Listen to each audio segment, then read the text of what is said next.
so I usually explore abandoned places with my friends, but I decided to go alone this time as it was across this field from my apartment. It was around 11 p.m. when I got my gear and set out across the dark expanse.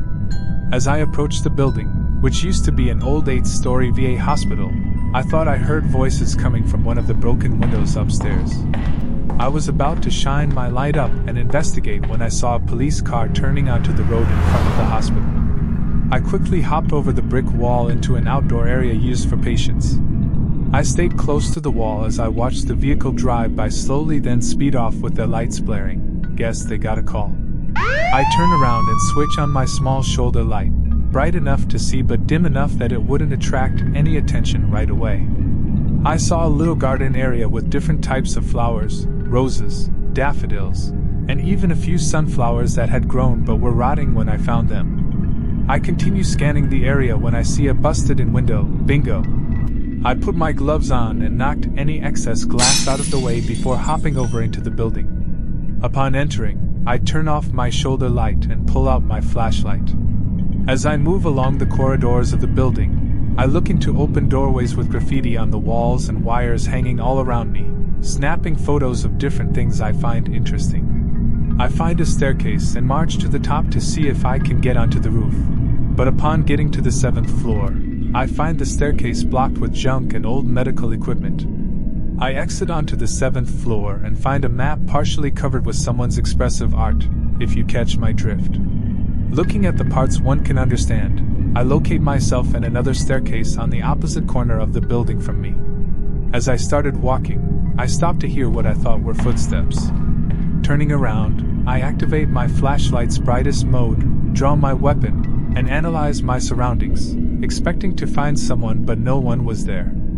I get to the other staircase without an issue and get up to the roof to take some photos of the city skyline and the mountains nearby, just west of my location. As I came back down to the 7th floor, I tried to push the door open to go into the hallway but couldn't. It felt like something was blocking it. At first, I thought that something must have fallen as it was a rundown place. But then I remembered the noises I heard from earlier before I even got inside. Someone must be in here with me. I went down the stairs some more until the 4th floor, blocked again by junk. I entered the hallway cautiously and found that this was the mental ward, as I saw a straight jacket on the floor, covered in drops of what looked like blood. As I look at the map for this floor, I begin to hear voices approaching from behind and turn around to find a young girl with dark hair and pale skin looking at me. We stare at each other for what feels like the longest time before a door slams next to me, making me jump and drop my flashlight, causing it to shut off. Dropping down to grab it, I hear the shuffling of feet all around me.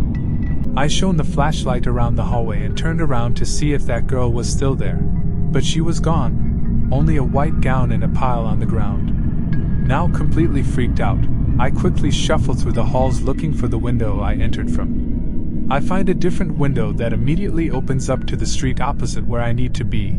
I hop over and turn around to look up at the building and take my photo from the bottom, looking up like I normally do after I explore the building. I snap the photo with a quick flash and head home. I got home with no hassle, but I felt like I was being watched as I walked back home. I plug in my camera and start the transfer process for the photos so I can go through, edit, and post the photos I find the most fascinating or the most creepy. I went through expecting to find some good stuff, but what I found terrified me beyond words. After getting to the floor where I saw that girl, every photo I took had her in it. At first, she was far away and it was hard to see, but as I kept scrolling through, the closer she got, and the bigger her smile became. I felt chills run through my body and jumped back in my chair as I got to the last photo I took before I left, the one looking up at the building. Getting closer to examine the picture, I see dozens of faces looking down at me with piercingly glowing eyes. I shut my laptop as I felt like they were all looking at me through the photograph. I don't think I'll be going back there ever again.